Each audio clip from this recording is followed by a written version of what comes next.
freedom, man. That's what it's all about.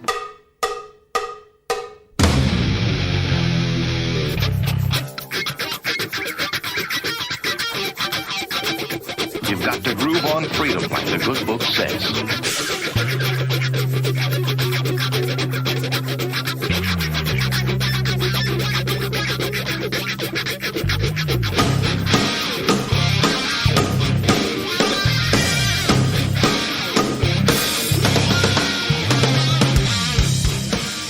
Welcome.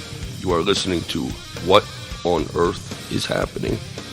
This show will discuss the topics of human consciousness, mind control, natural law, the occult, and all issues that affect the freedom of the people of Earth. What on Earth is Happening will endeavor to shine light upon the darkness of our world and to offer empowering solutions to the problems we face as humanity approaches its critical moment of choice.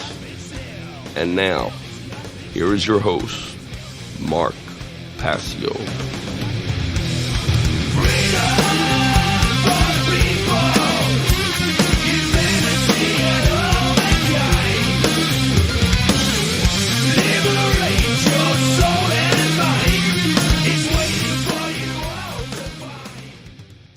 All right, folks, I apologize for that brief technical issue. We are live today. Today is Sunday, January 20th, 2013. This is the first What on Earth is Happening radio show of the year. Had some technical difficulties beginning the show today, but we are live, so I apologize for that once again. Thanks to Doug Owen from Oracle Broadcasting for helping me sort that out. I appreciate it, Doug. All right, so I'm your host, Mark Passio. Welcome to WhatOnEarthIsHappening.com. The show is live every Sunday from 5 to 7 p.m. Eastern Time. That's 4 to 6 p.m. Central. My website, WhatOnEarthIsHappening.com. The network's website, OracleBroadcasting.com. We have a great show planned for you here today. We are going to be interviewing for the first hour the Illuminated one, Curtis Davis, one of the speakers at the Free Your Mind 2 conference coming up here in April. And we had a fundraiser last weekend, this past weekend, for the Free Your Mind 2 conference on American Freedom Radio. It went pretty well. We ended up raising about $3,000 for it. I want to thank very much, wholeheartedly thank Freeman and Freighter X for being the guest hosts of that radio marathon on American Freedom Radio. And it was successful, as I said. It'll help bring in several speakers for the Free Your Mind 2 event. And Curtis Davis, the Illuminated one, was scheduled to be part of that radio marathon. Unfortunately, circumstances that came up for him in his personal life made it impossible for him to join us during that time. So I figured, let's bring him onto the show today, talk about the Free Your Mind 2 conference a little bit, talk about a little bit of a preview of what Curtis is going to be getting into, and share whatever else is on Curtis's mind today. So we'll be bringing him up in just a few moments. I do have a couple of quick event announcements. I want to let everyone know about the Free Your Mind 2 conference, of course, coming up April 25th, 26th, and 27th, a conference on consciousness, mind control, and the occult. Held at the Arch Street Meeting House in the historic district of Philadelphia, 320 Arch Street. The doors will open at 8 o'clock a.m. each day. 24 speakers over 3 days featuring Alan Steinfeld, Alfred Weber, Andrew Bashago, Ben Stewart, Bob Tuskin, Kathy O'Brien, Curtis Davis, Dr. Dream, Freighter X, Freeman Fly, Fritz Springmeyer, Jan Irvin, Jay Parker, Jim Fetzer, Larkin Rose, Laura Eisenhower, Lennon Honor, Loren Moray, Mark Passio, Mark Phillips, Marty Leeds, Randall Carlson, Ross Ben, and Sonia Barrett. Advanced ticket prices on sale now. The Thursday conference, $30. The Thursday meet and greet with the speakers, plus a concert featuring the Divine Hand Ensemble Classical Orchestra, $20. The Friday conference, $40. The Saturday conference, $40. The all-conference special, all 3 days, plus the speaker meet and greet and concert, $120. Get your tickets today. An advanced ticket sale is better than a donation. Check out the speaker and ticket information on the conference website at www.freeyourmindconference.com. freeyourmindconference.com. We will have another fundraiser for the Free Your Mind 2 conference. It's going to be coming up in the city of Philadelphia on Wednesday, February 20th. This is fundraiser number 3. We did the first fundraiser back in September when I did my Matrix Trilogy Decoded presentation. The second fundraiser was the American Freedom Radio Money Bomb Marathon for Free Your Mind 2. And the third fundraiser is going to be coming up Wednesday, February 20th at Underground Arts. That's at 1200 Callowhill Streets in Philadelphia. The doors will be opening at 7 o'clock p.m., and it's going to be an all-musical fundraiser. We're going to have bands from Philadelphia and the surrounding area coming in and playing to support the Free Your Mind 2 conference. So we have one band booked so far. We'll be booking a couple other bands as special guests. So far, we have the Maniac Agenda. Great band from the Philadelphia and South Jersey area, going to be coming in and playing for the Free Your Mind 2 fundraiser number 3, Wednesday, February 20th at Underground Arts. I think the door price is going to be set at either $15 or $20. We're going to have 3 or 4 musical acts on the bill. So I will be posting the poster to the What on Earth is Happening and the Free Your Mind conference websites in the very near future, probably sometime this week.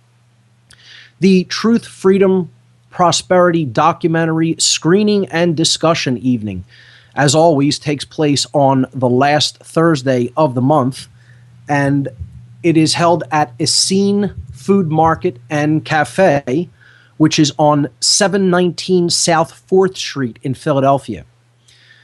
This will be taking place Thursday, January 31st from 6:30 p.m. start time. And the documentary that we're going to be screening for this month at Essene Market is called Inside North Korea. And the description for the film is, if you want to see the globalists' model for the United States in the near future, this is the film to see.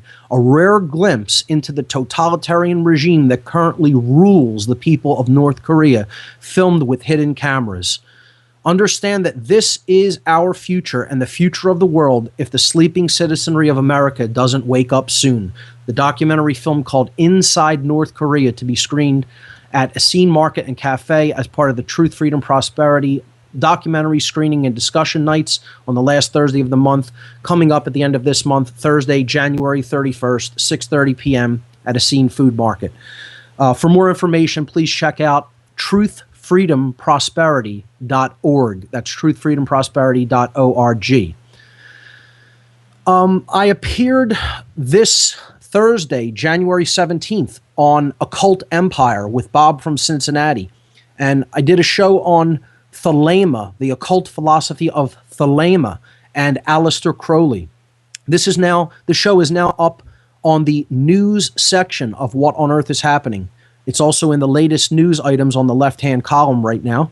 So be sure to check it out. I prepared a slideshow with it. There are images related to it posted right underneath the show player. There is also related documents, a whole series of works by Aleister Crowley posted there, and I also posted his Thoth tarot deck to go along with the show. So that's all right on the news section of What on Earth is Happening, and I want to thank Bob from Cincinnati once again for providing the platform to do a great show on Aleister Crowley and Thelema.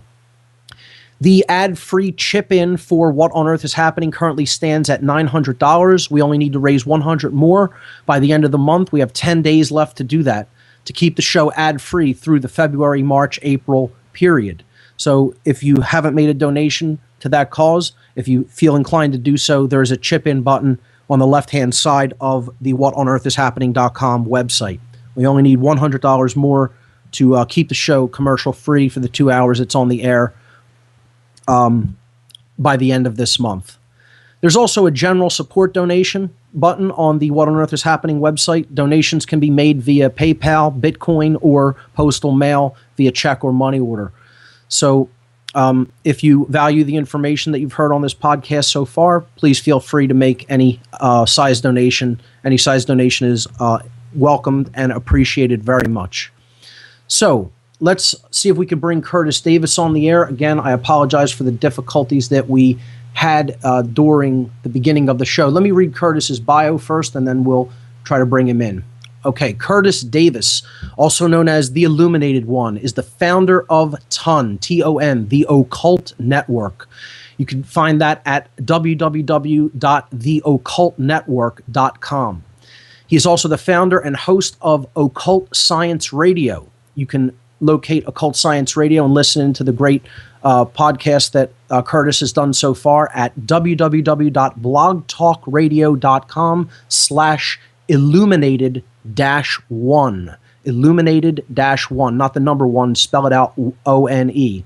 Okay, blogtalkradio.com/illuminated-1.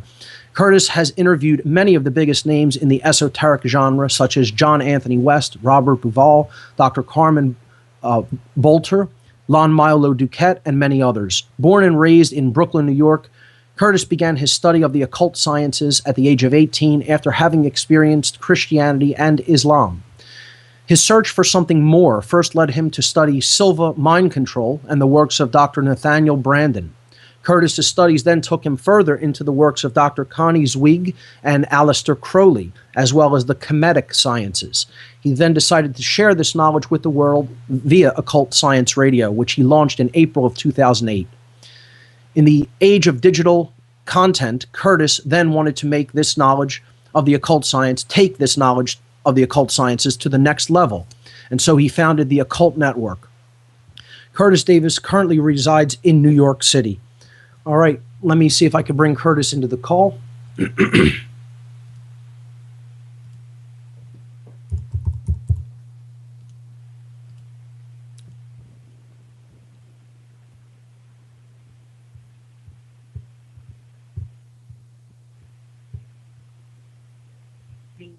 Curtis, are you with us? Yes, I am. Okay, I apologize for the technical difficulties that I was having at the beginning of the show, but they are ironed out now. So, ladies and gentlemen, welcome to What on Earth is Happening, the Illuminated One, Curtis Davis. Curtis, welcome. Glad to be here, my friend. You know, I listen to this show faithfully every Sunday, and I come away always all the more smarter, my friend. And it's a real honor, you know, and a privilege to be on here. Well, I appreciate you being here and taking the time to be here with us today. So why don't we begin by having you just give the listeners a little bit of background information about yourself, what led you to some of the information that you now share with people, and tell them about your websites and projects that you have on the horizon. Excellent. Well, pretty much like you said, you know, in the intro, Mark, you know, I started my occult studies around 17, 18. And much like yourself, you know, at a young age, when I looked around me and I saw the crazy things that were going on in the world, you know, I asked myself, what on earth is happening? You know, there's got to be, you know, more to this than what my young eyes are seeing. And so I began really looking into the occult studies, and I also began studying Jungian psychology, which led me to really study, you know, vast portions of psychology. Dr. Nathaniel Branden, Dr. Connie Zweig, Dr. Jeremiah Abrams, and in addition to reading Aleister Crowley, and you know, he really, really fascinated me. And then as I began to delve more into Jungian psychology and Dr. Nathaniel Branden, along with what I was learning about Aleister Crowley and the occult, I began to mix the two. And the main thing that jumped out at me, and I found that was very empowering and liberating, was that with regard to freeing one's mind, that in order for one to make changes in one's world, it had to start from within, you know, not without. And I was reading, I was also reading a little bit of Neville Goddard back then. And one of the things that I encountered in his writings was that there's a difference between, resisting evil and renouncing evil. When you resist evil, you give it your attention, and therefore it keeps perpetuating in your reality. When you renounce what people may classify as evil, you turn away from that and turn to what you want via your imagination, via visualization. And when you concentrate on that, then that's when your reality will change. And then when that, it basically turned the light on inside of me. And so, with my young eyes at the time, I said, you mean to tell me that I'm not the victim of others, that I can create my own reality? And once I became aware of that, that's when things begin to change. So that's why when I look at this conference and the name of the conference, Free Your Mind, one of the things that I'm going to be talking about is basically how to really free one's mind, how to change your inner world in order to affect your outer world. Because one of the things, to fight, to try to change the outer world before you change your inner world is very futile. That's exactly right. And people have to really grasp that at a deep fundamental level, that the external reality that we're experiencing is actually a consequence of what we are holding in our mind. It's a consequence of our deeply seated belief systems and our attachments to those belief systems. And if we want to create external change in the world around us, that starts with creating change in what we think and believe. That's where the change actually begins. Then it progresses through our emotional makeup and ultimately into our behaviors. And the amalgamation of all of that internal all of those internal processes in the totality of the population is what ultimately creates that change at a grand scale, at a mass level. Precisely. So now one of the things that I plan on, the main thing that I plan on illuminating at the conference is basically, because when I look at what's going on around us, and you and I, we're, as you would say, we're the new media.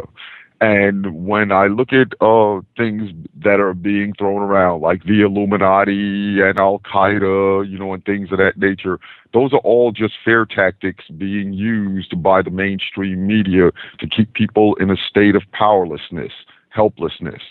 And when those feelings and emotions of powerlessness and helplessness become embedded in one's psyche, then that will continue in your reality.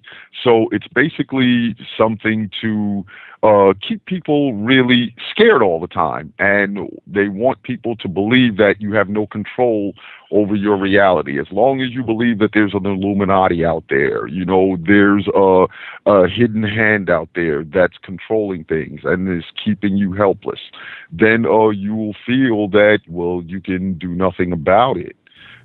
So basically, that's what you and I and the many other great speakers are here to do with regard to this conference, to let people know that the Illuminati is not controlling your reality, not Al-Qaeda, or not the Bilderbergs, that you are in control of your reality. And the only way that these things are going to, these evil empires, if you will, for lack of a better way of putting it, the only way that they're going to be brought down is if we empower ourselves. Right. Work from the inside out. That's exactly right. It isn't to say that they don't have influence in the world through the current power structure that exists. They certainly hold sway of influence. But what you're saying is we do not need to give in and do their bidding. If we understand the difference between right and wrong, we can exert our free will to choose the right over the wrong, regardless of what we feel the immediate consequences may be to our checkbook or our bank account or anything else for that matter. It's about stepping out of the mindset of, I need to choose to do what's best for me in this given moment, and into the mindset of, I need to do what's right at every moment, regardless of what the consequences may be. That's what's going to improve the overall situation of our reality on a mass scale. scale, on on a societal scale. So this is a message of empowerment. It's about telling people, while these people may hold certain influence based on where a lot of people's mindset is at right now, it doesn't need to be that way. It can change. It can be changed if we make a decision to change the way that we think and the behaviors that we're going to take as a result of the beliefs that we hold in our mind. So it's a message of empowerment. Yeah, that's absolutely correct, Mark. Because like I said, I listen to your show every Sunday faithfully. And, being in New York City, and I see what's, going on in the world around us, and how they're imposing all kinds of laws on the populace, and people are just going along with it. And I asked myself why, and then the answer came rapidly, that people have that feeling of powerlessness, of helplessness, and when I look at, law enforcement, oh yeah, you really went in on several shows about them, law enforcement, the military, many of those people, unfortunately, are brainwashed. They think that they are doing the bidding of a cabal, if you will, that is just, not realizing that the people that are giving them their orders, as you said so beautifully on several of your shows, that, oh, well, you guys are our goons. You're our dogs. You do whatever we tell you to do. And I really would like, it is my dream, if this conference can be broadcast to every home, military personnel and, law enforcement personnel. If each and every one of them can hear this and really wake up to see what's going on, then perhaps they wouldn't be so quick to do the bidding of those who really don't give a damn about the populace and are just, using the ignorant populace as the pawns in their game. That's exactly right. And, we did a great show on this on Occult Science Radio several months back. It was on, the enforcers of the dark New World Order system, and how they're basically going against natural law at every turn and doing things that they really don't have any right to do, and how they really need to understand that they're being used completely, that the people who are using them really don't care about them or anyone else. They only care about advancing their own selfish agenda. That show that we did, I felt it was really powerful, hard-hitting information. And, some people will say that, I went into places that were kind of harsh toward these quote-unquote enforcers. But I think it stated the truth in no uncertain terms. And I wonder how that was received by people who listen to your radio show. Do you have any? Have you ever gotten any feedback about that? Oh, absolutely. When we had that show, and I recall it quite vividly. As a matter of fact, that has to be one of our highest rated shows. And to this very day, my listeners are asking me, when is Mark coming back? And I said that we're going to be bringing him on quite soon, very soon, within the next week or so. But, because so many things you said in that interview, Mark, is what a lot of people are thinking, but once again are afraid to say. Right. Because when you have a feeling of hopelessness, of powerlessness, and you're afraid that, I don't want to say or do certain things because I don't want to lose my job. I have a family right. to support. Well, that's the main thing that the controllers, really play on. That you're giving the illusion of freedom, but freedom within limits. Okay, and as I heard you say so many times on your show, and I totally agree, if people really take the time to really consider what freedom really is, then they would look at the society that we're living in and realize that we're not really free. That we are being used by those who are occultists, And one of the tricks, and you know this as well as I do, and one of the tricks, one of the main tricks that have been played on the masses is to tell the masses that the study of the occult is something to be avoided. Yes. It's a bad thing. This is devil worship, and walk to the light. If you want to be a good human being, then go to church and study Jesus, or go to the mosque and study Islam. Not realize, and these people aren't realizing that, there's nothing wrong with the Bible. The Bible is one of the greatest, if not the greatest, occult book ever written. Where people have gone wrong is their misinterpretation of the Bible. The literal interpretations. Literal. Exactly. People have been brainwashed into believing that the Bible is literal and historical. And people like you and I, we endeavor to let people know that, no, the Bible is neither literal nor historical. It's metaphorical and allegorical.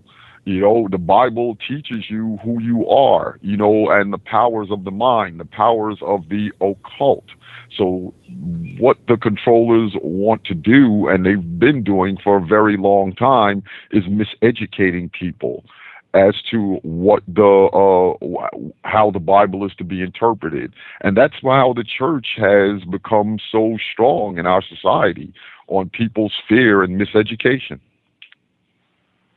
That's exactly right. And one of the quotes that you put forward, I believe, in your bio for the For Your Mind 2 conference was that after you learned the truth about what the occult really was and how it was all about self-examination and self-knowledge, that you couldn't go back to the world of what you called organized, distorted doctrine. I love that phrase that you've coined, because that's really what organized world religions are. They're something that is there to hold us back. It's in the etymological definition of the word religion, from the Latin relegare, to hold back or to tie back, to thwart from forward progress.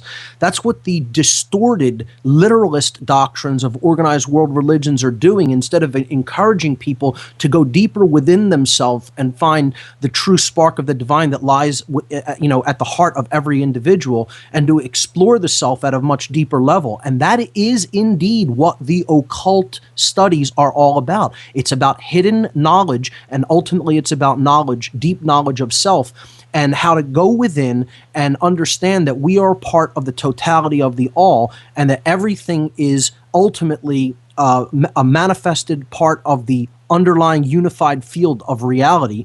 And moreover than that, to bring forward that hidden aspect of reality so that we can understand the laws that ultimately govern the consequences of what we are choosing. In other words, how we create reality. That's what the occult is ultimately all about. It is the understanding of the self and the laws of nature. So it's a synthesis of the underlying information that deals with the self in connection to the all, or the mind of God, if you will.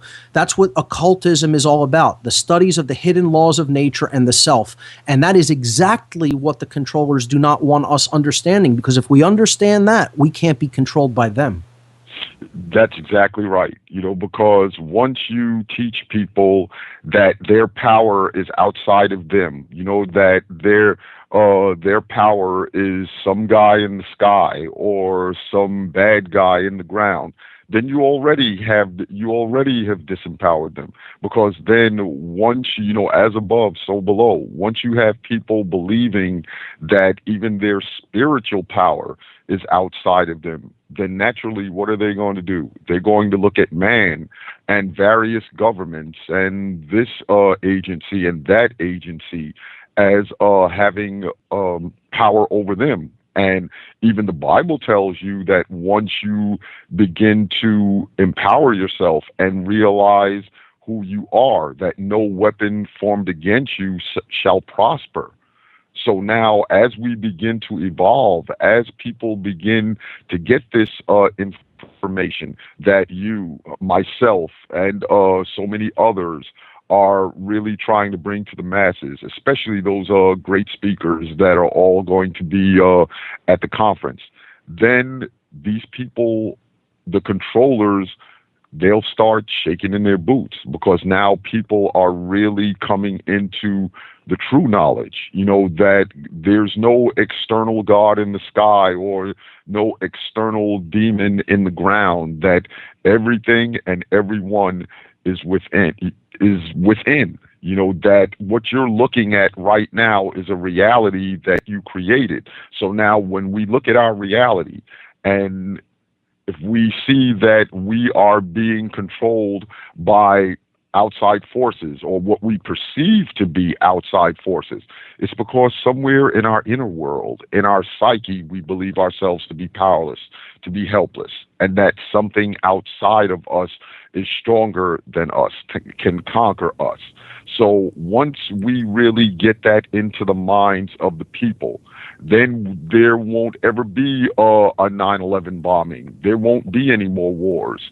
Then we will begin to see the changes here on Earth that you and I dream of seeing every day. And I just want to say a quick happy birthday to our beautiful friend, Anthony Michael Farcello. Happy birthday, my friend. Absolutely. It is Michael Falsetta's birthday today. And ladies and gentlemen, let me tell you, this is the driving force behind the Free Your Mind 2 event. And without Michael, none of this would be happening. Everybody owes him a debt of gratitude for stepping forward in the capacity that he has to help to co-host the Free Your Mind events. And it's unsung heroes like that we owe debts of gratitude to on a day-to-day basis, and it's his birthday today, so absolutely happy birthday, Michael Falsetta. So let me give the call-in number for the show, Curtis, in case anyone has any questions for you. The call-in number to join us here on What on Earth is Happening, we have Curtis for another half an hour, is 866-841-1065. Once again, the call-in number, if you have any questions for Curtis Davis, the Illuminated one from the Occult Network, 866-841-1065. Call in with your questions. Curtis, it really is all about self-respect. It's about what humanity feels that it's worthy of.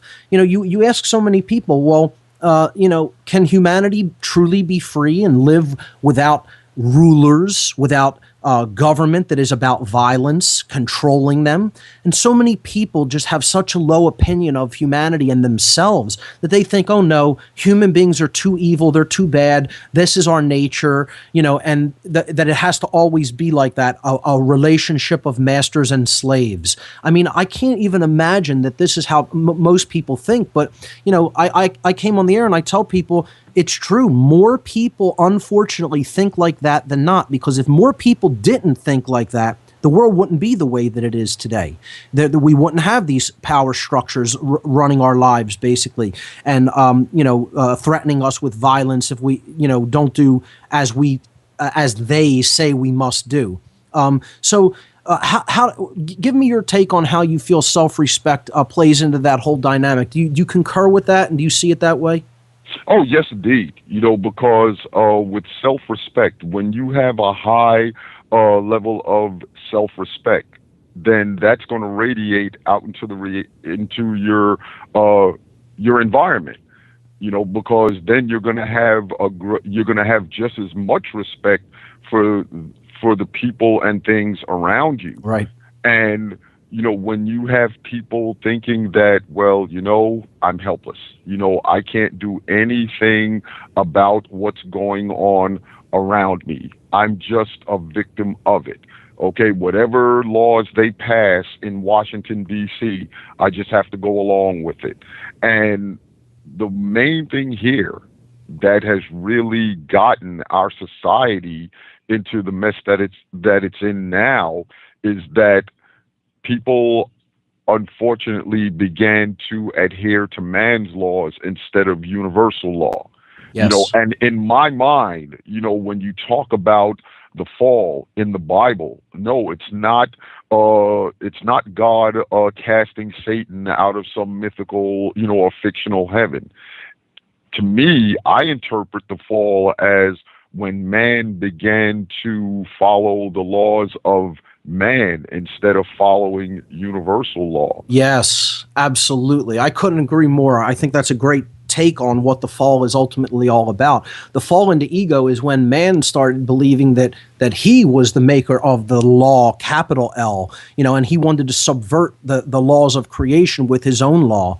That was the beginning of the fall into the prison society that we're living in right now today. Yes, indeed. I mean, because when we look at our society, I mean, we look at, let's take this, the good old US of A here. Now, good old US of A would have you believe, I mean, in God we trust, I mean, and then the good old US of A supposedly lives by the 10 Commandments. And, when I look in our society today and what law enforcement is doing, we're living in a society now where basically if two people get into a skirmish on the street, the law enforcement personnel will take these people to jail. But yet and still, we're also that same system if you don't adhere to it or if you buck against it. And believe me, I had a guest on my show. Her name is Sherry Peel Jackson. Yes. She's a former IRS agent. She could attest to this. A courageous woman, to be sure. Yes. Oh, yes. But this is the same society that if you don't go along with its laws, it will not hesitate to commit acts of violence against you. So now when we talk about freeing our mind, one of the first things we have to do is go within ourselves and get to those feelings of helplessness, of powerlessness, and bring them to the forefront. The first thing that we all have to do collectively is admit that we have been miseducated. We have been bamboozled. We have been hoodwinked. And we need to, because that's one of the reasons why you see all of this media coming out now, the iPhones, the 3 million channels on cable TV, and all of this stuff that's being thrown at us on the internet is to keep people constantly looking outward. Because when you keep people looking externally, that keeps them away from themselves. And going within, and the controllers know this, that if people turn from the external and go to the internal and begin to develop themselves from the inside out, then what they're looking at now is going to crumble.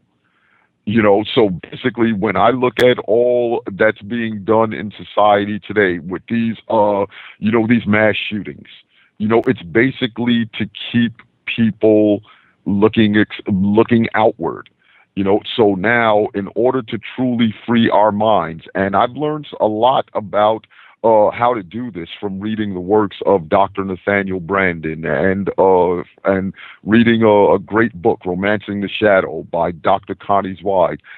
Dr. Branden has and I'm going to share this at the conference. I can't wait for that conference. He utilizes something in his writings called the sentence completion technique, and this is a technique where people take pen and paper, and they basically do a series of sentence stems, to really illuminate what's inside of them. And then when you begin to bring to the forefront, okay, what was the origin of the current feeling of helplessness or powerlessness that I'm feeling now, that has been constantly reflected back to me in my external world? And once you get to the root of that, and you can always change it through visualization and imagination. And then when you get to the root of your helplessness, of your powerlessness, of your hurt and your anger, then you begin to change. And then your outer world begins to change. So now people have been going about it the wrong way. When they don't like something that the government is doing, the first thing they want to do is march on Washington or protest or occupy Wall Street or occupy this place, that place. But when you try to change things externally, you're going to fail every time. Right. Okay. If you want to, I tell people all the time, okay, if the Illuminati, if they're such bad people, you want to bring them down? Yes, then you're not going to bring them down with tanks and battleships and aircraft carriers. The way that you're going to, quote unquote, bring the Illuminati down is to empower yourself. Right. And that is a reflection of the principle of cause and effect. You're talking about going past the effects that we see in the external reality that we experience, going deeper than that layer of effect, and getting down to the root, to the causal factor, the realm of causality, because those causal factors are what generate the effects. And it's like a projector and a screen. You could look at the screen as the effect, but the projector is the generator. It's the causal factor that is putting that image on the screen. If you don't like what you're seeing on the screen, you have to go back to the projector and change the projection from there, from the source. And that source is what's going on within ourselves. That's correct. I mean, let's look at what's been going on recently in our society. We had the situation in Connecticut. We had the situation in Colorado where, the mainstream media wants people to believe that these were people who went off the deep end and picked up firearms and slaughtered many people. But, and I have no problem saying this out loud and in public, for as long as I've been doing this, Mark, and you've been doing this a long time too, let's go back to the scare tactics that the oppressors use. Once again, as we always talk about, to keep people looking outward. In my estimation, I believe that when we hear about these shootings where somebody picks up a rifle and goes into some mall or some school and kills several people, that these are all things that are orchestrated by the oppressors. Once again, and what's their objective? Once again, to keep people fearful. And once you keep people fearful, then that just magnifies their already having feelings of powerlessness and helplessness. And so when you have people fearful, now what's going to happen? Now this is a reason to bring in their nonsensical laws. And if you look at many of the laws in this country, yes, they have no basis in reality and they are very nonsensical. So now Obama just passed laws where they're going to be possibly confiscating people's guns and making it difficult for people to purchase firearms. But now what's really going on here? Let's look at this deeper. Okay, you want to disarm the masses, okay, in order to make it easier for the dogs, the goons, as I call them, to really smack the masses around more than what they're already doing. Because if you have an unarmed population and a heavily armed military and paramilitary unit, okay, who do you think's going to win that fight? Exactly.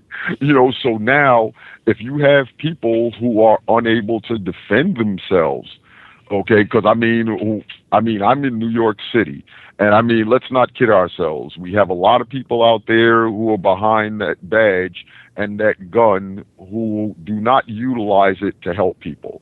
I've seen in many instances where the police have abused their authority. So basically what they're doing now, this is just another ploy to keep people fearful, keep them powerless, and make them easier to manipulate. Because now we're living in a society now where people are really being incarcerated for nonsense. Yeah. I'm here in New York City now. We have the police running around arresting people for merely smoking a joint.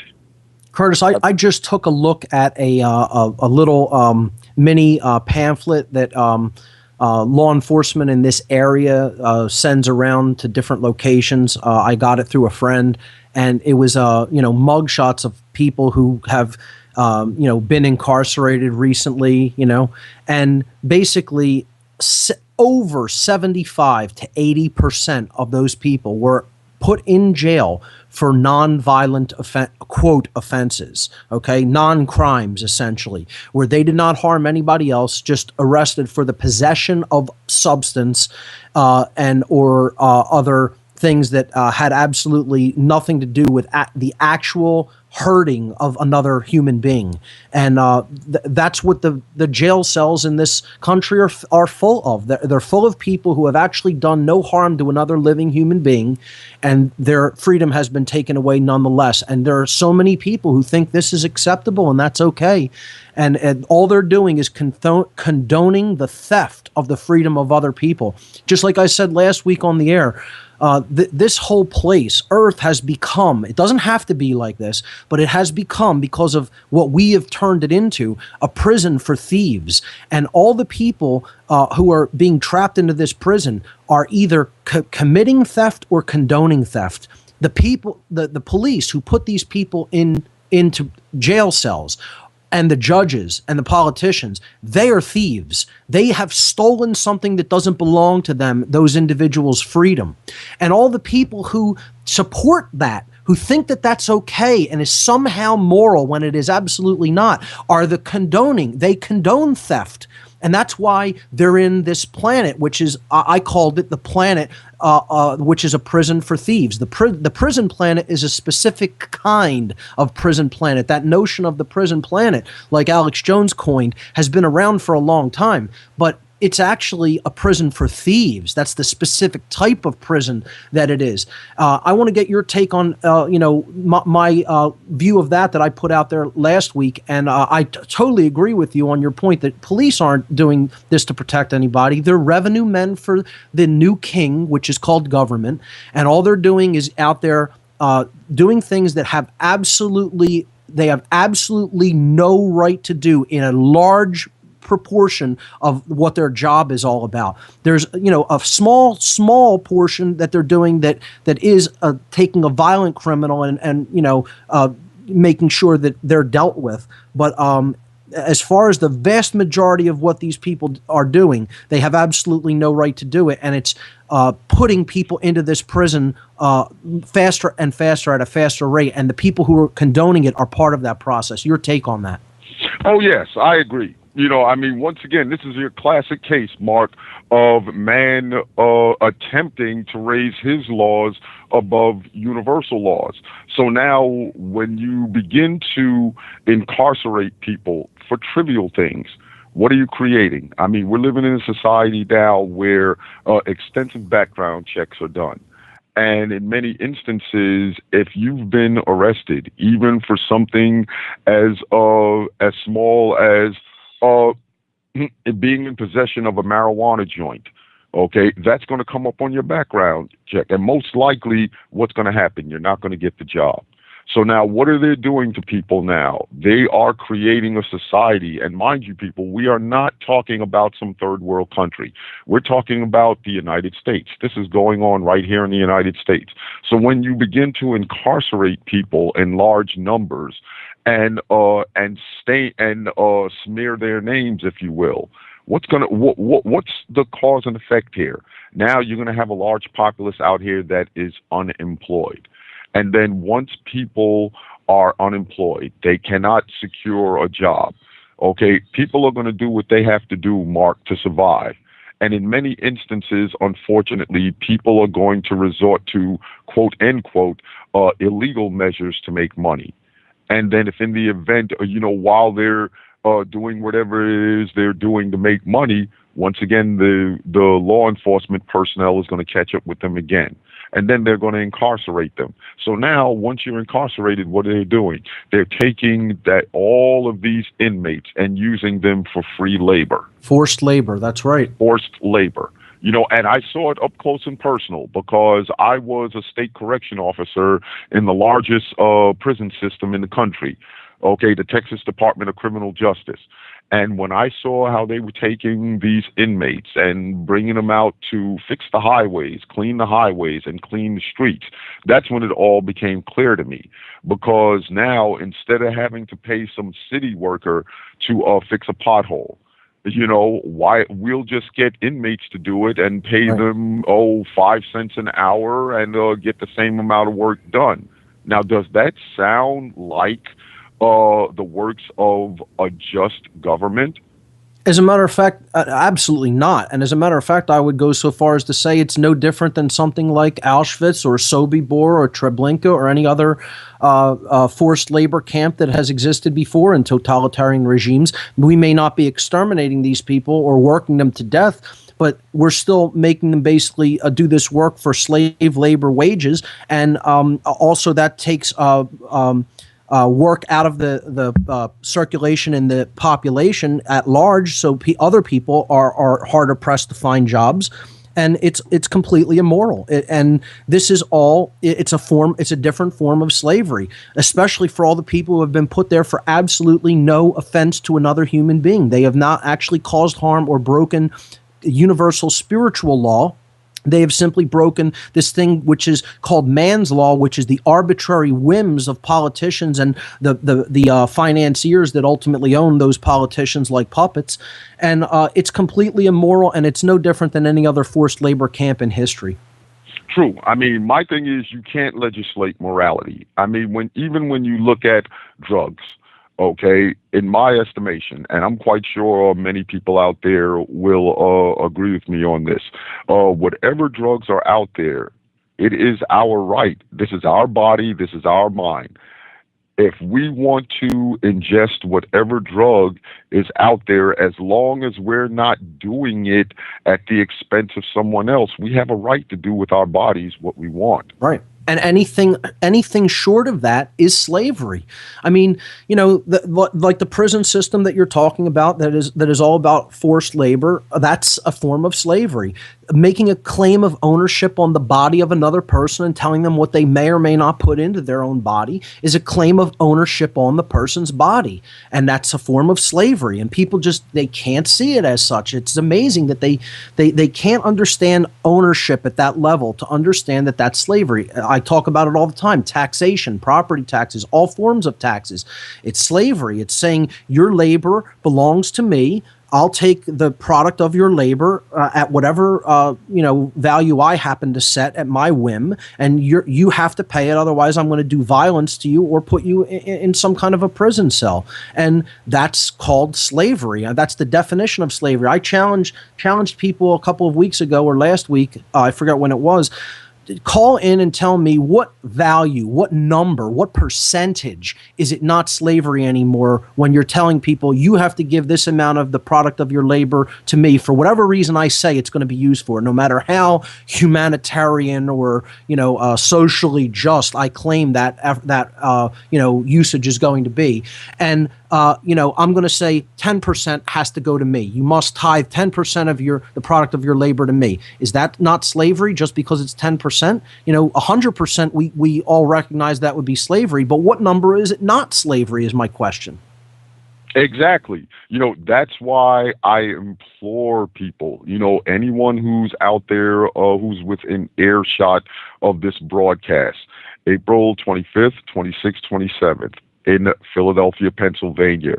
You must attend this conference, because the things that you hear myself and Mark discussing now on how they're working every day to take more and more of the citizens' rights away.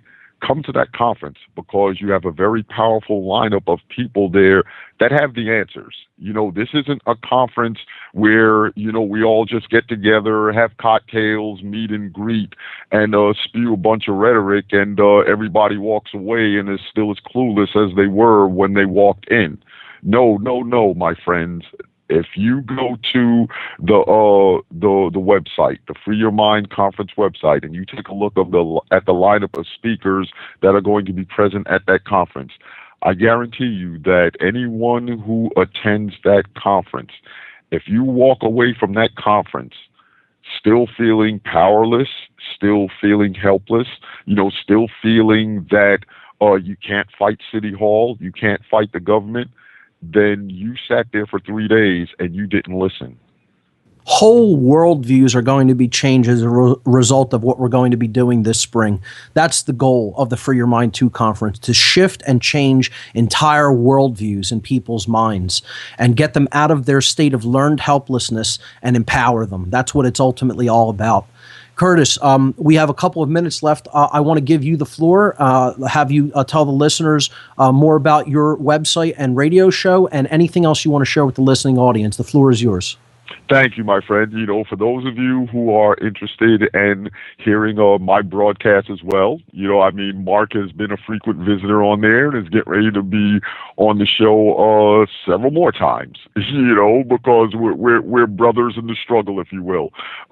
Please, you can Google Occult Science Radio, and it'll take you right there. And if you really want to see what we're doing visually, I really wanted to begin a network to really show this type of information visually as well. Because when I looked in mainstream media, I realized that they are not going to put out the type of information that you hear from myself and Mark and many others. So for those of you who really want to get re-educated, if you will, just visit theoccultnetwork.com. We have free content, and we also have premium content as well. Curtis, thank you so much for being here. We're coming up to the station break at the top of the hour. We'll be back with your calls. Stay with us.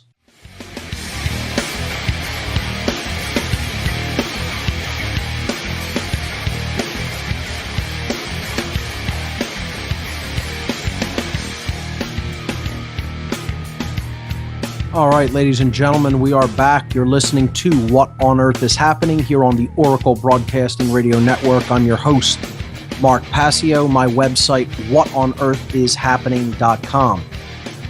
We were joined in the first hour by the Illuminated one, Curtis Davis, and a great interview there. Curtis brought out so many poignant topics.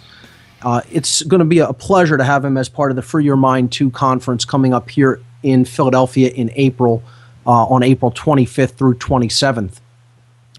So we're going to have open lines this hour, free discussion, no taboo topics, anything you want to talk about related to the state of the world, human freedom, and the topics that I've been covering over the last few weeks here on What on Earth is Happening. So without further ado, let's go right to your calls. Here we go.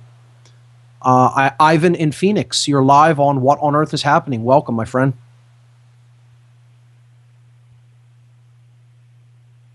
Ivan, are you there?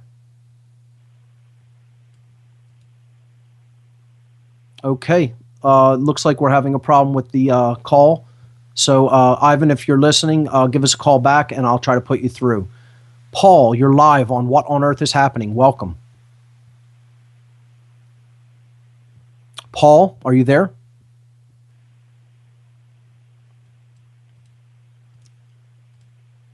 Going once, going twice.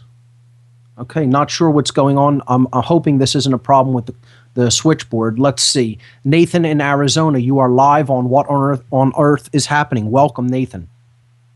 Hey, can you hear me? Oh, hey.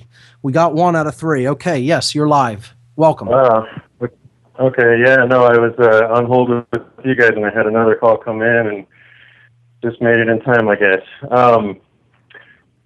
You guys are talking some good stuff today. I want to appreciate, I want to show my appreciation for everything you guys are doing with Free Your Mind. And I just wanted to put it out there to your listeners and to you guys, the right of self-determination as an international public and private law or an enactment that individuals can use. For people to look into the book Law of Nations by Vattel, and then with the way the Matrix trilogy presentation that you put out, that there actually is such a thing called the Leon Teef Matrix. I don't know if you guys have heard of that, but if you guys, there's plenty of search results that come up. And for your listeners to just maybe start looking into. Spell it for us. I'm not familiar. I'd like to check it out.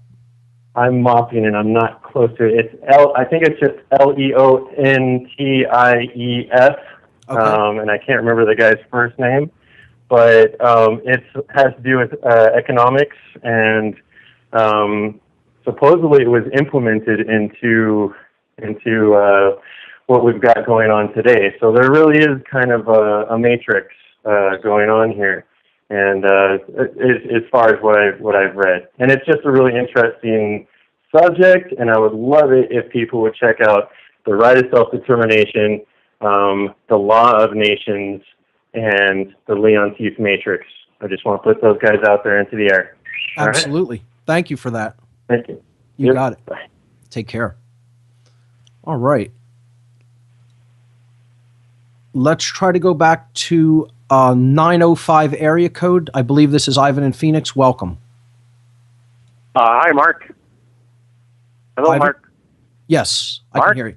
Is this Ivan in Phoenix? It's not. No, this is Ron in Canada. Oh, I'm sorry. Okay. You're live on What on Earth is Happening. Welcome. Hi, Mark. I've been listening to this the program just before the break, and it's awesome radio. I could listen to this for 8 hours.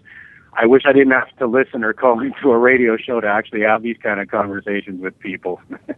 I hear you. What I'd like, going back to the earlier part of what the guest was speaking about Yes.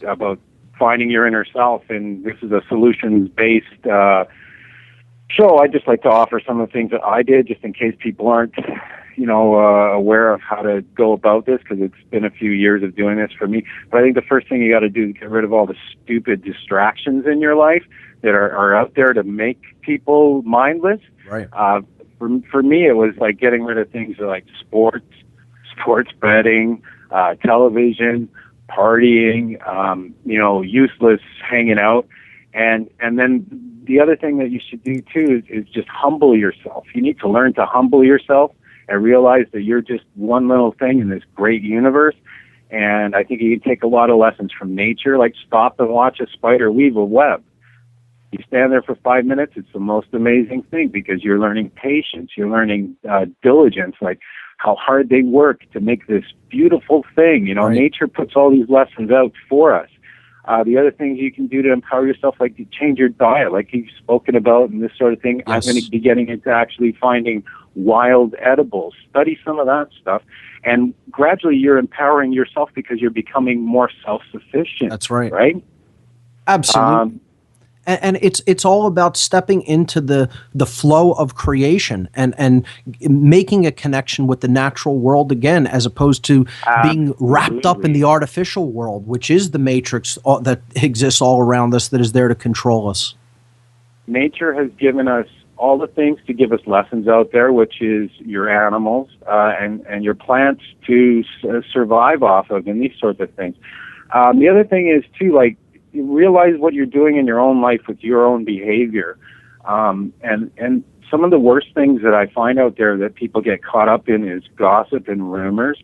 I absolutely hate that stuff. And, I was certainly not perfect with that. But once you avoid gossip and rumors, there's certain energies that I feel that get spun when you do that. Right. And it just creates animosity amongst people and this and that. And if you avoid that and stay away from that, guess what? You're not making any enemies. It's very much a divide and conquer strategy to get people to highlight their differences and the ways that they, see each other as separate. And that's ultimately what all of that is out there for. Exactly. I mean, you aren't there to see what may have happened in a situation between a couple people. So therefore, it's not for you to judge. You are not the judge, so don't judge people. If you don't like something about what somebody's doing, or something pisses you off about them, avoid them. And that's what he was talking about with evil. And instead of like taking it head on and fighting it, get it away from you, right? And go towards the light. Yeah, I mean, that I definitely see as a solution is non-compliance. The problem is if not enough people do that, and if these oppressors want to keep coming with their tyranny, at some point someone's going to ultimately have to stand up to them, and that's why maintaining the right to inherent self-defense is so important, that we never give up that right or let it be usurped from us slowly over a period of time. But I agree. And actually, when you talk about that, Mark, I live in Canada. Our balls have been cut off already. Okay. Right. Yeah, it's unfortunate. Many countries throughout the world have. Nobody in this country from coast to coast is allowed to carry a weapon at all. And they did this so-called, like, I'm ex-military of many years ago, and I know all about the weapons. And, you know, an assault weapon can be a brick. You know what I mean? They want a monopoly on force. They want a monopoly on the use of force. They want to tell you only government has a right to use force. The general population never has a right to use force in defense of themselves, their liberty, their property. And that's not true. That's a lie. It doesn't matter how many laws are ever passed that say that that's so. The people need to reject it and live otherwise, and will be willing to defend themselves if someone else comes up and says, you don't have this right. Yes, I do. You didn't grant this right. This right exists inherently in nature, and you're not taking it away. Let me tell you something. Guess what happens? You mentioned Sobibor and Treblinka. Well, then you're going to end up on a train going somewhere like that. I'll tell you what. In this country, it's going to happen differently. They picked the wrong place to try to take the firearms away from the people. That's all I certainly hope so, because you know what? I love Americans. You have a beautiful country, and I just hate your government. But your government's part of the world government, which also governs us. I mean, even this Mali thing, our government already sent one aircraft over. It's just one aircraft, but you know, it says that, oh, okay, we're into that Mali thing too. We want the friggin' gold too, right? So we'll send you an aircraft that'll haul the ammo to get in there to your people to kill and all that. But anyway, I don't want to keep you from other callers or stay too long. I mean, that's about all I had to say for today. No problem. I thank you very much for the call. Great points. You take care. Okay, thanks, bud. You got it. Great call. Yeah, I definitely agree with what that caller put forward. I want to add to it a little bit that on the gun confiscation thing that they're trying to put forward in this country, you know, and Obama saying that he wants to put executive orders through, and the Congress not rising up like it should and saying, you know, that this is going to. I mean, I really believe what they're trying to do is to foment a civil war in this country, and in all honesty, I think they're going to get it. I think, you know, there's enough people here in this country that aren't going to lay down. They're not going to hand in their firearms no matter what the law says. And the sentiment on the street that I have been privy to, I won't, you know, go into any details or names, obviously, but the people I have been talking to on the street just in this vicinity alone where I live, let me tell you something. I think they grossly miscalculated this chess move is all I have to say, because the firearms owners who I know are ready for a move like this, to say the least. And if they try this, it's going to be a very bad miscalculation from where I see it. The perspective I see it at, the American people who own firearms are not going quietly into the night. That's all I have to say. I mean, you could extrapolate what you will from there, but good luck getting the guns away from American citizenry. Good luck, because I wouldn't want to try to be on that effort, on the side of that effort. The people who are on the side of that effort are taking a bigger chance than I ever would. And that's all I have to say on that. So let's go to another caller. Here we go. Another 905 area code. I believe this is up in Canada. You're live on What on Earth is Happening. Welcome. Or did I just go to the same caller? Hello? Yes, you're live. Oh, okay, great. Hi, Mark. This is Lucas from Ontario, Canada. Lucas, welcome. And today I wanted to just clarify your stance on... okay, well, first I'm going to go into money. I realize that money is the emotional control, like you said. It perpetuates apathy. It's basically the mother aspect, or the care emotional aspect for us, right? That takes our care and focuses it into something that's artificial and artificially created, doesn't exist in nature, so that it actually takes our care and attention away from things that we really should be focusing it upon. Absolutely. Yeah, proxy. Yeah. So I've been trying to look for some solutions and trying to introduce them into my community and stuff like that. And a thing comes up about community currencies. would be your stance on a community currency? Would that be going far enough, or would you say completely bar systems? Well, I think it's a stepping stone. It's a stepping stone to get away from the totally controlled fiat currencies that are, the interest rates are set by central banks, and the amount of money in circulation is set by them.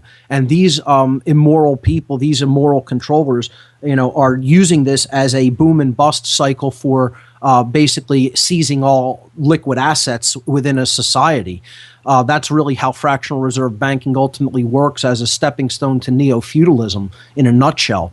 But I think a community currency would be a stepping stone to getting away from that. A barter system would be a stepping stone to getting further away from it. And I think ultimately what they call a gift economy, or simply a gift economy, is ultimately a higher level of consciousness. That's where we need to ultimately get to. Realization that there's only people and needs. We all share the same basic needs for survival. And if we understand that we are one, and we are one human family, and that someone else's suffering is our suffering, it's one and the same. If one suffers, all suffer. That's ultimately the highest expression of the teachings of the mystery traditions. And people who are not who think what I'm saying is communism don't understand what I'm saying. I'm totally against communism because that's rule of resources by the state. This has to do with a higher level of consciousness being the ultimate goal, of understanding that there's no separation between us and others at a fundamental unified field level of awareness, of consciousness, and that we share the same basic needs, and we have the same desires for freedom, for being left alone, for being able to express ourselves, to be able to do what we want so long as we're not hurting anyone else. And ultimately, I think resources need to flow freely between people at that level of consciousness, simply because they recognize themselves as the same family. You wouldn't charge people in your family to share resources that you have amongst yourself and your immediate family. The higher consciousness is simply all about extending that understanding of togetherness and oneness out to a global level and a universal level, a galactic, and then ultimately to a universal level. You say that to people, and many people cannot really understand that state of mind because they're not at it. They're still in the me, my freedom aspect of consciousness, even when it comes to people who understand the control system but still don't think that money could ever be gotten rid of, and think of it as some kind of a great invention, that it acts as a medium of exchange. Let me explain something. Currency is not current. Okay, current in an electrical system, the flow of energy. It is the limiter of energy. Money limits access to energy in a system. As such, it is the resistor in the circuit. It is the resistance in the circuit. That's what money acts as. This is what people need to understand. You've been duped into thinking that it's a system, a medium of exchange. It has nothing to do with that. It has absolutely nothing to do with that. That's what the controllers, the money masters, sorcerers want you to think that money is. Money is the resistance to the flow inside of the system. Okay. Great. So Thank you very much for that. That's my clarification on where I think it needs to go as far as a new monetary system, paving the way to a no monetary system. It's all about no. That's what we have to get to. That level of consciousness is what we have to get to. Stripping away all of the things that do not serve ourselves, truly, serving the higher self, and getting rid of them. It's not about reforming anything. It's ultimately about doing away with the things that are false, that are untrue, that aren't based in nature and ultimate reality. That's what it's all about. It's about no, the lost word, which is that higher state of consciousness to which I'm referring. Thanks for clarifying that up. Can I ask one more question, please? Oh, absolutely. Anything.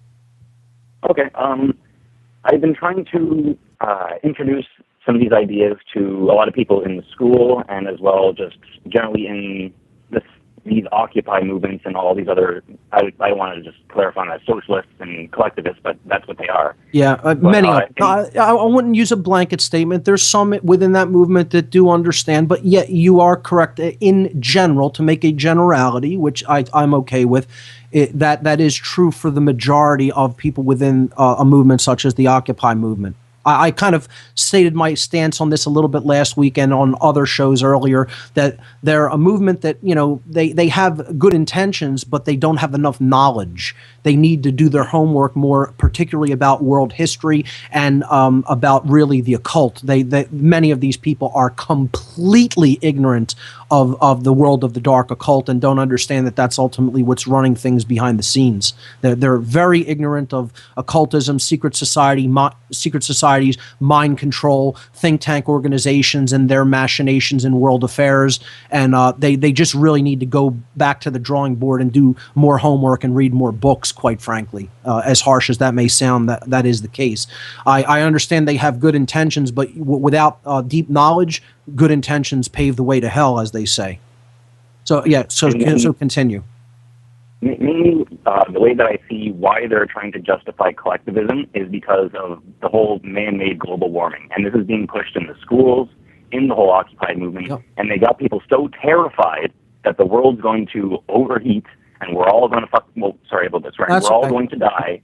So therefore, we need to collectivize in this group think where we do everything for the greater good, and we can, basically get rid of people, the unwanted ones that are, hurting the environment, so to say, or stuff, making justifications for the greater good, quote unquote. Right. Which is what all collectivists ultimately do. And again, don't confuse with what I'm saying about getting rid of a monetary system and replacing it with ultimately a gift economy or resource-based economy with collectivism. The rights of the individual have to be respected at all times and places above all else. And, I'm not talking about theft. I'm not talking about taking from people who have earned something and making them give it to other people. That's theft. That's what taxation is. That distinction should clearly be made, so I'm glad you brought that up. But yeah, global warming is another big misunderstanding in science that people and an agenda as well, a misunderstanding by certain scientists, an agenda by others continue to propagate this agenda for further control over minute aspects of people's lives and ultimately to bring them into a totalitarian collective. Absolutely right. Yeah. What would you suggest to hammer into these people's minds? Just say that it's garbage science? How can I introduce these things to people without them just I would tell them to look up ClimateGate, first of all. Really, here's one of the best things to do. Really get involved and start studying solar science, okay? If you don't understand how deeply and fundamentally connected the cycles of the sun are to climate here on Earth, you understand nothing about how this entire solar system operates. That's the number one thing to look at. We're trying to look at climate change in the course of what small amounts of man-made pollutants we're putting into the atmosphere. That is contributing. It is a contributing factor to what may be happening with climate overall. But nothing is more of a contributing factor or a larger factor than that large light in the heavens that illuminates the day called the sun. You may want to look into that. You may want to deeply look into that about climate cycles. Just a suggestion. But I follow solar weather every day. The sun is what is responsible for life being on the earth and being able to sustain on the earth. You want to look at solar cycle progressions in particular, sunspot progressions, things like that. And you want to look at geomagnetic flux, solar wind. You want to look at all of the different variables. Go to all the different great science sites that take wonderful pictures of the sun through advanced satellites and try to understand solar science a little bit deeper and understand how fundamentally interconnected that is to the climate that we experience here on the earth. That's one of the things I would tell them to do instead of being so focused on just man-made activity and man-made pollutants. And I'm not, again, don't confuse this with saying I'm for pollution of the environment. I'm not for the pollution of the earth. We depend on the earth, for life as well. And it should be respected and not polluted. It is a living organism on which we depend for life. Absolutely. We are part of that holistic dynamic of life that is the earth. And saying that climate change that we may be experiencing at any given time is just a direct result of how many units of carbon, a necessary substance for the cycle of life that human beings may be putting into the atmosphere, is utter pseudoscience and nonsense. And people really need to look at solar cycle progressions to understand the progressions of changing climate. Okay, thanks. Yeah, I saw correlations. I've seen correlations between having knowledge of cycles and how these things can be predicted. So the way that I look at it is, we had a priest class back in the day that would predict when eclipses were happening. Yes. And they'd scare people shitless. Yes. And if you don't do what God's going to say, the sun's going to go away. And Yep. that's another cycle which they have knowledge of. Their occulting. That's right. Because they were just the astronomers of their time.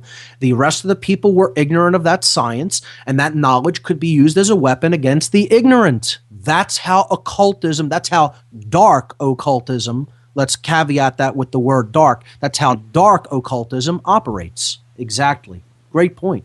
Okay. Thank you very much. That's basically all I had. Yeah, thanks. Absolutely. Thank you so much for the call. Great points you brought up as well.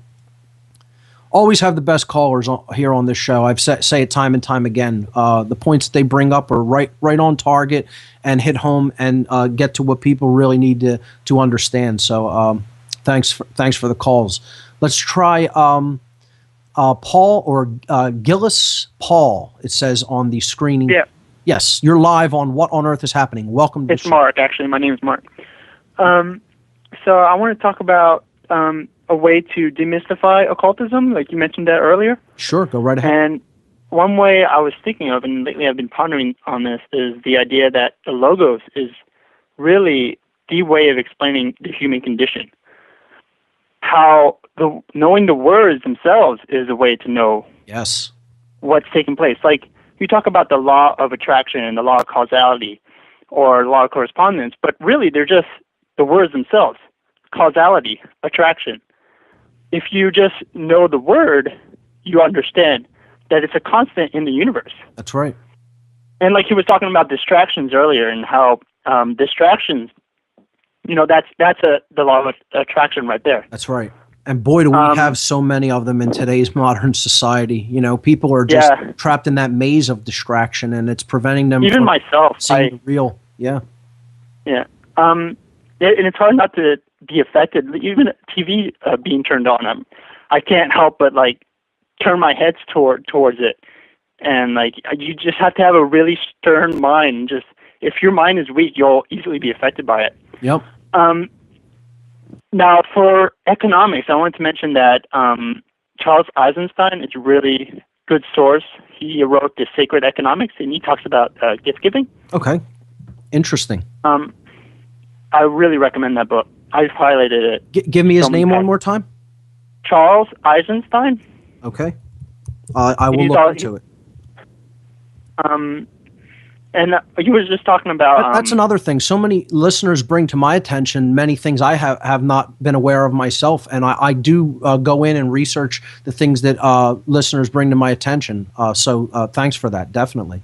He's a great source as well. He's from Yale University, and just as far as getting more credit or more distinguished individuals as backing these ideas up, because these ideas are not just from people are distancing themselves from these ideas because it seems to be from a group of people that aren't really mainstream, but they're prevalent everywhere. It's just you have to find the right sources. Everybody's spoken about the amount of sources. Who was it that wrote the book on he was from Stanford. He wrote the book on Skull and Bones, and I mean, as far as distinguished individuals, people with the highest degrees, what's her name? Catherine Austin Stitz, for example. Yes. Very distinguished. I'm familiar with her work in exposing the immorality in our current financial system, and I think she does very good work as well. Yep. I got most of what I wanted to get across. I'm just glad I got on the line, so I'll let other people have a chance to talk. So thank you. Oh, absolutely. Thanks so much for pointing out what you did, and I will take a look at some of that research that you talked about by Eisenstein. Thanks. Okay. Great. Okay, let's take another caller. Let's go to private caller. You're live on What on Earth is Happening. Welcome. Hello? Yes. Hi. So you've been talking a lot about, theft. Yes. And one of your slides says we will continue to be imprisoned until we stop committing and condoning theft. Yes. And I completely agree with that. I've heard you time and time again speak about the enslavement of our species, and I want to know, do you yourself consume and contribute to the enslavement of other species? No, I do not. So are you a full-out vegan? I'm not a vegan. I'm a vegetarian, but the sources of eggs that I get for some vitamin B12 is a non-slaughter source. Okay. So, no, I actually wasn't even thinking about eggs. Dairy products, milk and cheese, those are products that would not be possible without enslavement and theft of a cattle's breast. I don't drink dairy milk anymore. I make my own almond milk from an auger juicer. So what you've avoided here is the word cheese. What's your deal with cheese, yogurt, dairy? I will still occasionally consume cheese. So, but I've definitely limited it to raw cheeses that are from pasture-fed cows. So yeah, I see the problem. Sorry, continue. No, so I will still consume some cheese, but it is probably the last animal aspect, animal-sourced aspect of my diet that part of it I would concede may come from animals that are not treated humanely. But it doesn't. That doesn't have to be like that. Cheese can also be taken from a non-slaughter source, not slaughtering the animal. Right, but what it is people possible. don't understand. Sorry, I keep cutting you off. No, that's okay. I understand what you're saying. That the source is the main thing. The animals that the cheese is coming from are definitely not treated humanely, and many of them are on factory farms. Absolutely. Yeah, no, and I'm not even talking about factory farms. The whole thing you're about is education, and I think it's this. We need to educate people, so I'd like to contribute to that as well. Sure. Even on an organic dairy farm, where it's family owned, a lot of the time the milk is, the cows are raped and impregnated so that they will be able to lactate. Because like your girlfriend or something, her kids aren't going to lactate if she's not pregnant. Sure. So what they do is they rape the animal, even if it's organic and they're pasture raised, they rape it, and they take their young away. The theft, you're focusing on theft. They steal the child, and they never see each other again, the mom and the young, and then they enslave it. So, and on one of your podcasts I listened to last night that I'm glad I heard, you were talking about is it still theft if it's 20% theft? I think you're talking about taxes, and you implied yes, it is. Right. And, is it not theft anymore if it's only 2% Sure. theft? So if your diet still contains 4% dairy, then yeah, you still are contributing to theft. Right. And personally, I see the enslavement of humankind is the polarity or microcosm, macrocosm, or effect of us enslaving those who have less power than us. Just as the elite enslave humans, those who have less power than them. So I see it as totally hypocritical to be complaining about enslavement or theft if you are consciously contributing to just that. Right. Yeah, it's something that I would definitely need to work on in the future. And I've, again, cut down my cheese consumption greatly over the years. And again, I try to get it from as organic and raw sources as possible. But I understand those animals are, even on smaller farms, still undergo things like that. Organic. The idea of doing away with cheese forever, I don't think is necessary, because it can be. What I'm saying is that it can be done in a humane way. People lived with animals and took milk from them and made cheeses out of that milk in a humane way in human history.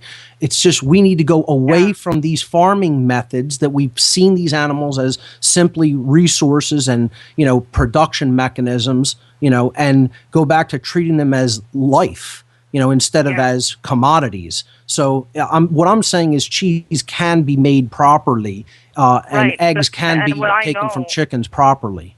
Yeah, for sure. Like me and my friend, we were going to get a chicken, and we agreed that if the hen or a hen, if she ever showed any signs of distress of her egg being taken from her, we don't take it from her. Right.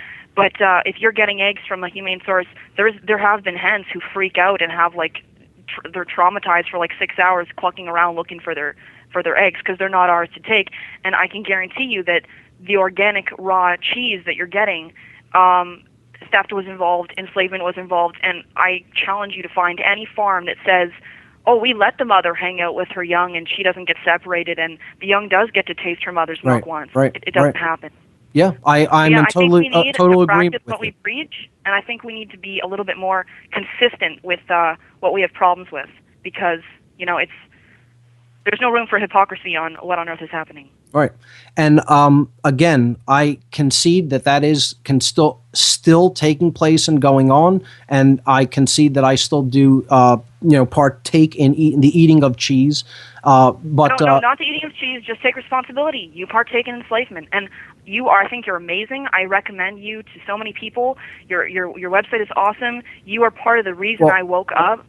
But what I'm also advocating, attempting to tell people they can do it differently. Cheeses can be made in a different process. I'm telling people that. Yes, it is a contribution. Again, I think if everybody ate the way... But until then, why would you contribute? Like, I'm not going to contribute. I can't. If I can't go out and complain about it if I'm part of it. Right. So it's something I haven't gone 100% all the way. You're correct. I concede that to you. You are correct. All right. Okay. Yeah. So just wanted to point that out. Yeah, but I do want to say, thank you for everything you do. But no one's perfect. So. Well, thank you so much for the call, and you're right on point with the points that you brought up. So thank you. Okay. You got it. Keep me posted. Like, if you start to make changes in your diet, or you do find some miraculous farm that doesn't steal from the cows, you should let your viewers know, because I'll be listening. Well, again, there's also ways of making your own cheeses too. I mean, people can get into doing that as well. I've seen a lot of recipes for raw cheese, that you can get milk from cows that are treated humanely as well, and do that process yourself. So, but yeah, I hear what you're saying. Most of it's going to be very difficult to find anything like that.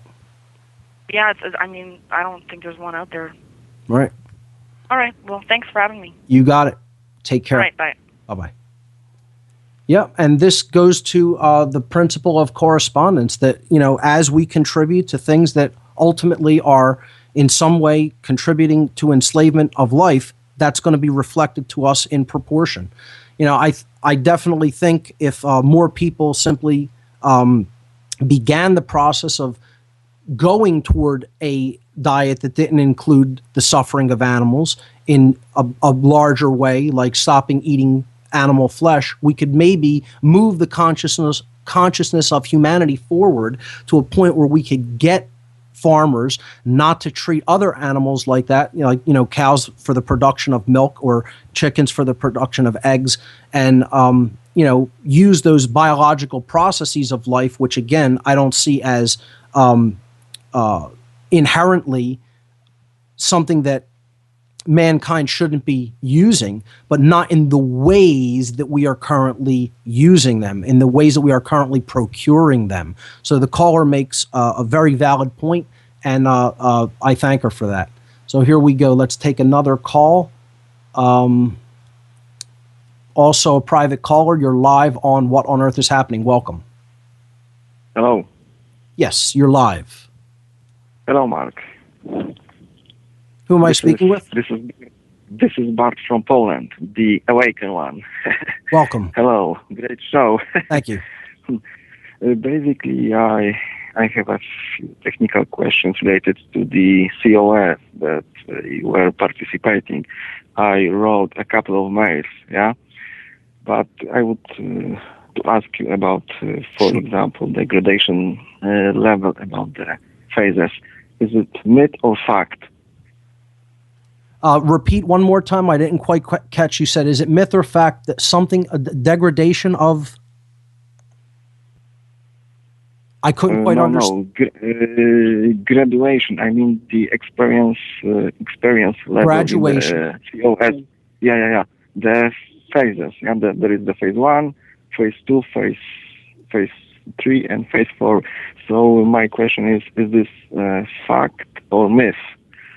Is The this true or not? phases of graduation, are you talking about in like universities? No, Church of Satan. Oh, Church of Satan. Okay, that's the part that I missed. Okay. You're saying that there's different levels of like priesthood within the Church of Satan, phases. Yeah. While I was involved, I did not encounter anything like that. I do not know if the hierarchical structure of that organization has changed since I ceased to be a member of it. So I could not tell you whether that's true today. When I was involved in it in the 90s, that was not the case. There were ranks as far as priest. There was magisters, which are higher level priests, and then there was, of course, the high priest. But I did not encounter anything as far as phases of involvement go. Okay. Yeah. Okay, and the second question is Sure. maybe it sounds stupid, but it's related to, let's say, satanic witches and the color coding. Well, there's no stupid questions. The only stupid questions are the ones that are not asked. So go right ahead. So I have noticed in the corporation when I was that the vast majority of people are involved in this organization, and I spotted a few, let's say, color codings that the girls involved were, yeah. Okay.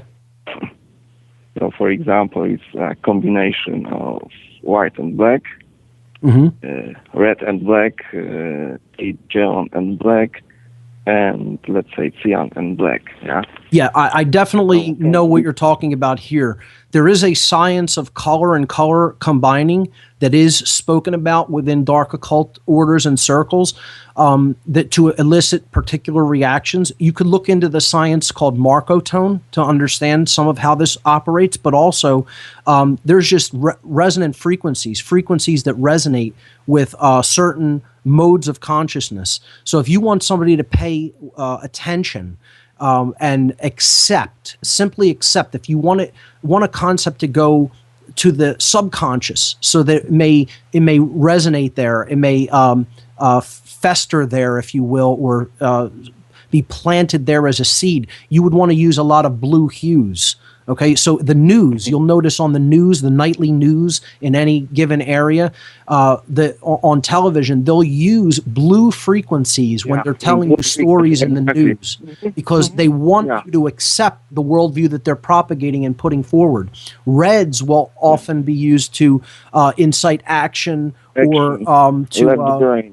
Exactly. Something that is left brain that needs logical thinking. They'll use a lot of red in the frequency. You'll see this in sports a lot too, because they want to shift you into the left brain mode when you're watching a sports game, the masculine energy.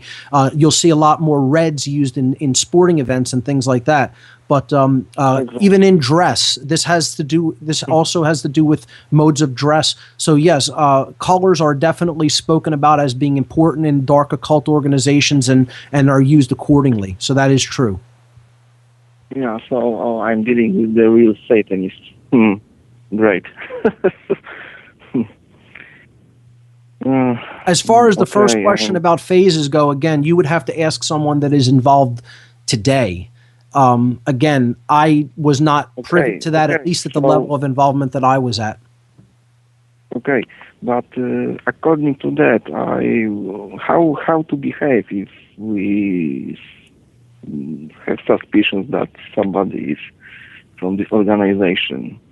So how should I, let's say, behave? Ask directly or I think all you can do, what you're saying is you think you know somebody who's involved in a satanic organization, who you know personally. Is that what you're saying? How should you approach that person? Could you please repeat? What you're saying is you think that you know someone who may be involved in a satanic organization, and you're saying how should you behave to them? Is that what you're asking? Am I clear on the question? Yeah. Okay. How to behave? Ask directly or play stupid that you really don't know what it's cooking on. Well, it all depends on, what you're trying to do with that person. Are you trying to wake them up to, truth and reality and help them to get away from something like that? I would confront them directly. That's what I would do. That would be my approach. I mean, if you're frightened or scared of the person in some way, you might want to play it a little bit more slyly. But if this is somebody who who you're concerned with, and what they're involved in, and you want to help them to get out of a cult like that, because it is a cult, then I would just confront them directly and, say, I'm concerned about you, and, try to point them in the direction of some good information, and, tell them that you would be available to help them. I mean, to me, that's the only thing I think you can do. That person's going to live their own life and make their own decisions. You could try to be an influence if they're open to it. And I would say if this is a person you do care about, want to help them get out of something like that, I would say definitely use a direct approach. Okay, but I have read the Master Grotto Handbook, so if they are, for example, playing the diabolical feature, let's say, and they will deny and lie. Yeah, it's very possible. That is very possible. Yeah. Yes, because that's one of the things that these are lower level secret societies. That's what they are. Yeah. They're not very powerful in the world. These are grooming grounds. They're grooming grounds. They're looking for psychopathic tendencies in people to groom them up to higher levels within the hierarchy. Absolutely. So they give them those tactics. We are the part, but in fact they're basically in the fear mode. Yeah, they give them those tactics of denial, deception, deflection to take away interest from people who they feel they shouldn't be involved or asking those questions. And again, I think this depends largely on how well you know the person. Most of all, how much of an influence you already have in their life is going to play a big factor. Mm-hmm. Okay. Great. Basically, I have one question, but it came out of my mind. Okay. Well, I think we have some other callers on the line, but I want to thank you for some great points that you. Thank you, Mark. I'm still listening to your archive podcast. Absolutely. And I have listened to 30 so far. Absolutely. Thank you very much. So thanks so much for the call. You got it. Take care. Okay. Bye. Okay. We still have a couple other callers on the line.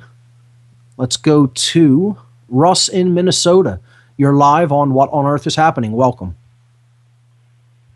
I was surprised to learn just now that you were at one time a Satanist.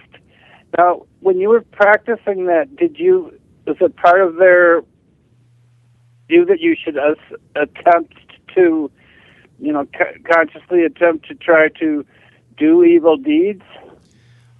That's an oversimplified way of putting it. It's an ideology that is rooted in self-preservation as the highest law, moral relativism, social Darwinism, and eugenics as its base fundamental tenets. I take it you're a relatively new listener to the show. Is that correct? No, I've heard your show probably 6, 7, 8 times. Okay. Yeah, that's... But I was just wondering... I would say that's definitely not a broad enough picture, an encapsulation of all of the work that I've put forward to get the big picture of what I'm trying to put out there for people. The best way to go about it is if you go to the whatonearthishappening.com website and go to the podcast page, go all the way back to podcast number 1 and take the time to progress through the podcasts, check out the information and the slides and the related documents, and you'll understand the worldview, a shift that I'm talking about here, coming out of a worldview like that and talking about the information that I talk about today. If you want to get just a brief synopsis of what Satanism truly is all about, I'm going to look on the page right now and see if I could let you know what podcast these were. They were in the 70s, I believe. I'm just bringing it up now. You want to check out shows 70 and 71. I went into some detail, particularly in show 71, on what Satanism really is, and gave a whole lot of resources in the related documents links on the podcast page of my website on Satanism. I think the show number 70 and 71, the show number 70, the topics were the dark occult esoteric agenda, what the dark New World Order is ultimately all about, their whole worldview. And show number 71 went into specifically what they call the old religion, the religion of the dark New World Order, the left-hand path, Satanism, Setianism, and dark Luciferianism. And it really broke down the tenets of those ideologies. And then the podcast has a ton of documents that are related with that topic. Show number 71, 70 and 71, but specifically 71. Well, I suppose you could find 100 Satanists and get 100 different points of view, but I was just wondering, when you were a Satanist in your own personal experience, did you try deliberately to do evil? No, that was not my driving influence for getting involved in the Church of Satan and other satanic organizations. It was to maintain power in my own personal life over other individuals by manipulation and influence, because that is what they teach. That is one of the things that they teach, how to influence the mind of other people to get what you want. Selfishly, to get what you selfishly want. It's not about serving the good of anybody. It's about stepping on someone else and duping them so that you can get whatever you want to get out of them. That's one of the tenets of Satanism, ultimately. It's pure selfishness with no apologies, and not looking at anyone as just your equal or someone that you share all the same rights and dignities with, but it's all about just getting what you want at other people's expenses and feeling great about doing that. And when you were involved in that... That's what Western society has become. We're living with satanic values. Our value system is satanic. That's why we're going into a cage. The cosmos is putting the earth and the people in it into a big prison cell here called the earth. It's going to be ruled by a totalitarian regime that is ultimately satanic, because our value systems, we have allowed our value systems to slip into a satanic mindset. That's why this is happening, ultimately. And when you were manipulating other people to get what you want, did you feel a sense of that you were doing? Did you get a sense of accomplishment out of that when you were involved in doing that? No, not really. It really didn't enhance my life for the better. The universe kept throwing more and more obstacles and suffering in my path. That's what happened. It was like saying, you're here to understand this for a brief time, but you're not here to stay here. And the longer you stay involved, the longer you're going to suffer, and suffer hard. And that's what led me to ultimately getting out of it. I recognized that my going against cosmic universal law was bringing that experience of suffering into my life. And therefore, my conscience eventually became strong enough to say, I can't be involved in this anymore, and I pulled back from it. And their response was, go ahead, little boy, go ahead, punk, do your worst. You haven't, in other words, they were saying, you haven't seen where this really goes to. You could only imagine where this really goes to. You're not privy to, how connected this really is up into the highest levels of, control of society. We've told you about that, but you haven't been directly privy to it yourself, other than the people that you've seen here from, different organizations and different walks of life. But it was like, go and tell people what you want to tell them, and good luck trying to wake up the dead, because that's what those people are. That's their word for the average person on the street, the dead. And they said, you're not going to be the one to wake up the dead. And I beg to differ.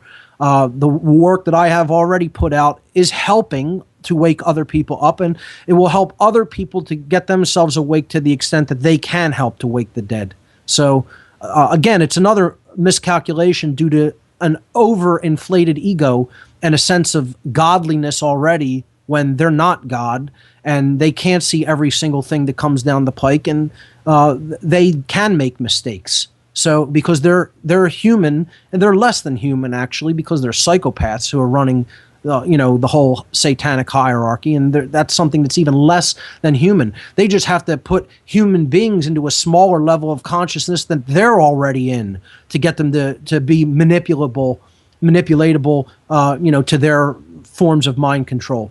But once you step outside of that box, you recognize humanity, true humanity, is of infinitely greater worth, value, and power than anything that they're putting forward. So they're making a gross miscalculation, and my thing is I hope they stay in that whole totally overinflated ego mindset, because they're going to make these grabs and attempts at taking more power faster, which is ultimately going to serve to wake more people up. I think this gun grab thing that they're trying to put forward is waking more people up faster than the truth movement ever could. But don't you think some of these shooters, like this Jared Locke there and this other recent one, don't you think perhaps that they're into Satanism? Many of them may be, absolutely. And the main thing with them is they're on psychotropics. They're on legally prescribed SSRIs and SNRIs, which I talked about in many shows here on What on Earth is Happening. These selective serotonin reuptake inhibitors and selective neuroepinephrine reuptake inhibitors. And these are the most dangerous substances that anyone could be on, because they're basically limiting the full range of human emotions that we're meant to experience, and ultimately turning people into automaton robots. And an automaton robot is easily programmable and controllable. They don't have a real will of their own. They're waiting for someone else to tell them what to do or how they should feel, or how they should be in society. And they're perfect candidates for mind control, for direct mind control operations that involve a patsy. Perfect candidates, people on these substances. My sister and my niece are both on Zoloft, and they're telling me that they think that I should be on it. Is that a drug that you're referring to here? Yes, it is a SSRI, a selective serotonin reuptake inhibitor, and I call it the demon drugs. Sir, the best recommendation I can make is go back to the podcast page on whatonearthishappening.com. Go to podcast number 1 and move through the podcast one at a time. It will form a progression of information in your mind, a linear progression. It is meant to be taken one at a time. I can tell you began listening to the show while it was already on for many, many, many months. Okay? I'm not telling you not to continue to listen to these shows, but I'm saying you're at one of the top floors right now, and you haven't made your way from the ground floor to the top floor. If you try to build on, at floor number 100, and you haven't solidly built floors 1 through 99, that's going to be problematic. The information on this podcast is a linear progression and deliberately designed to be as such. So I recommend checking it out from the beginning. You will get to the shows that I did on selective serotonin reuptake inhibitors and other psychotropics and antidepressant class of medications, and understand what those are. And I provided a lot of research and links and things like that.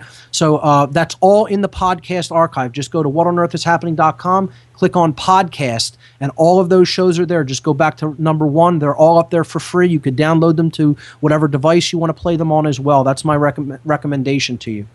But, have you ever taken any of these SSRIs yourself? No, I have not. I've never taken one of that class of pill in my entire life, and never will.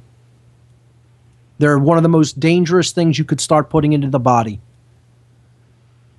So I wish you luck, and please do research from the podcast section of the site. That it is what it is there for, to avail yourself of that information. So thank you so much for the call. Thank you. You got it. Take care. Okay, so let's see. We have one more caller, and we're very short on time. John in California, you're live on What on Earth is Happening. Take us out, my friend. Hello. My question is to the area in the North Bay near San Francisco about the Zodiac killings back in the 60s.